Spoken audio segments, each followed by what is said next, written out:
नमस्कार दोस्तों, आज की कहानी का शीर्षक है खुल गया भाग्य। राजा वीरभद्र बड़ा दयालु शासक था। जो सचमुच जरूरतमंद होते थे उन्हें आर्थिक मदद देने में वह कभी सोच विचार नहीं करता था। जैसे जब कोई नया व्यापार आरंभ करना चाहता अथवा कोई अपने परिवार को लंबी तीर्थ यात्रा पर ले जाना चाहता या कोई बहुत दिनों से रोगग्रस्त रहता और चिकित्सा के लिए धन का अभाव हो जाता, तब वह निसंकोच उसकी मदद कर दिया करता था। आश्चर्य की बात है कि वे सभी राजा के पास वापस जाकर कृतज्ञता पूर्वक कहते कि उनका नया व्यापार बढ़ रहा है या फिर उनके परिवार ने अनेक तीर्थ स्थलों के दर्शन कर देवताओं का आशीर्वाद ले लिया है या फिर अब रोग मुक्त हो गए हैं और जीवन निर्वाह के लिए काम करने योग्य हैं।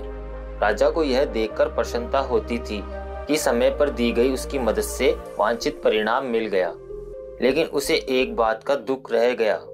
वीरभद्र का दूर के रिश्ते में एक चचेरा भाई था, वीरमूर्ति, जो बहुत गरीब था। राजा उसकी सचमुच मदद करना चाहता था, परंतु वह व्यक्ति उसकी मदद से पूरा लाभ नहीं उठा पाता था। वीरमूर्ति एक अच्छा शिकारी था और भिन्न भिन्न विषयों पर कविताएं भी बनाता था और राजा को सुनाता। राजा को कविता बहुत प्रिय थी। वीरमूर्ति जब भी आखेट से वापस आता या कविता सुनाता तो राजा उसे पुरस्कार देता था, लेकिन धन का उपयोग करने से पहले ही या तो उसे चोर ले जाता अथवा मार्ग में उसका थैला खो जाता। इस प्रकार वह हमेशा गरीब का गरीब ही बना रहा।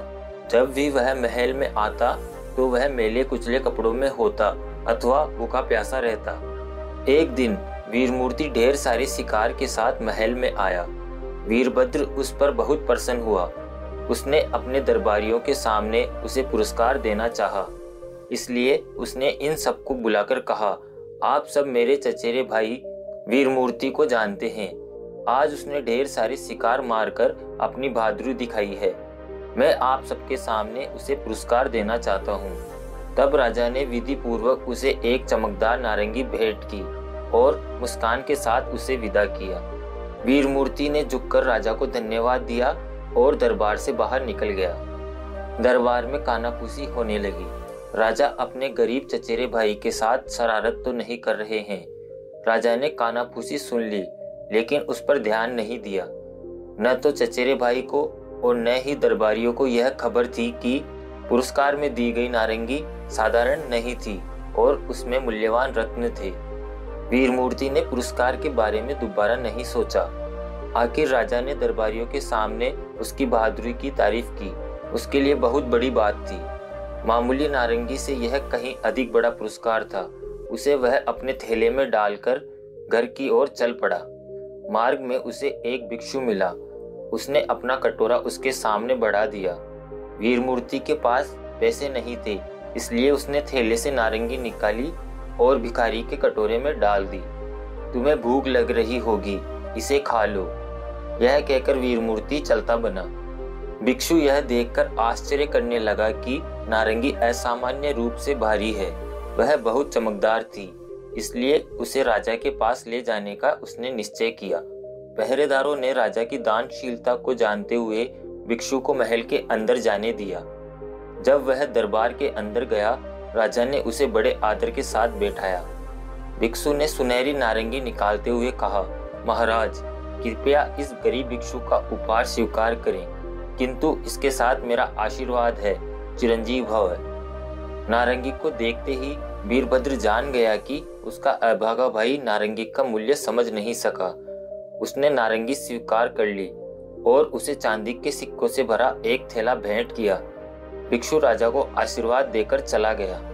जब राजकीय आखेट की घोषणा की गई, तब वीरमूर्ति भी आखेट में शामिल था। इस बार भी उसने पहले की तरह अनेक शिकार किए। राजा ने पुनः उसे पुरस्कार में नारंगी दी। वीरमूर्ति ने सोचा कि यह दूसरी नारंगी होगी, इसलिए उसे वह थैले में रखकर दरबार से बाहर चला गया। मुख्य द्वार पर पहुंचने से पहले ही उसे एक दरबारी मिला। वह पान चबा रहा था। क्या तुम्हारे पास और अतिरिक्त पान है? वीरमूर्ति ने पूछा। उसने पान के बदले दरबारी को नारंगी दे दी।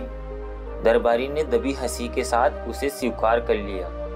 वह जानता था कि उसे वह क्या करेगा। वह तुरंत राजा के पास गया और उसे नारंगी देते हुए बोला, यह आपके चचेरे भाई ने मेरे पान के बदले मुझे दिया है। आपने उसे यह 2 बार दी, लेकिन उसने संभाल कर अपने लिए नहीं रखा। महाराज, उसे मदद करने का कोई फायदा नहीं, वह जिंदगी में कभी कामयाब नहीं होगा। एक और राज की आखेट में उसकी बहादुरी के लिए राजा ने उसे तीसरी बार नारंगी दी। साथ ही यह कसम खाई कि यह उसकी आखिरी मदद है। वीरमूर्ति ने जब राजा के हाथ से नारंगी ली, तब वह जमीन पर गिरकर कई टुकड़ों में बिखर गई। उसके अंदर के मूल्यवान रत्न बाहर आ गए। क्षमा कीजिए महाराज, यह कहकर माफी मांगते हुए वीरमूर्ति रत्नों को एक एक कर चुगने लगा। साथ ही वह चकित भी था। उसने राजा के चेहरे की ओर देखा। राजा ने मुस्कुराते हुए कहा, मेरे भाई, तुम्हारा भाग्य खुल गया है। जब भी मैंने तुम्हें मदद करने की कोशिश की, तुम करीबन इनकार करते रहे। तुमने नारंगी दूसरों को दे दी, अब तुम धनी बन जाओगे। राजा वीरभद्र ने उसे इतना सोना देकर विदा किया जो उसकी जिंदगी भर चले। वीरमूर्ति शीघ्र ही एक धनी व्यक्ति बन गया, लेकिन उसने निश्चय किया कि वह अपने चचेरे भाई की तरह जरूरतमंदों की मदद करेगा।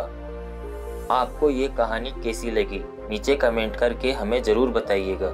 अगर आपको ये कहानी पसंद आई हो तो अपने दोस्तों के साथ जरूर शेयर करें और ऐसी ही प्यारी कहानियाँ सुनने के लिए हमारे YouTube चैनल को सब्सक्राइब करें।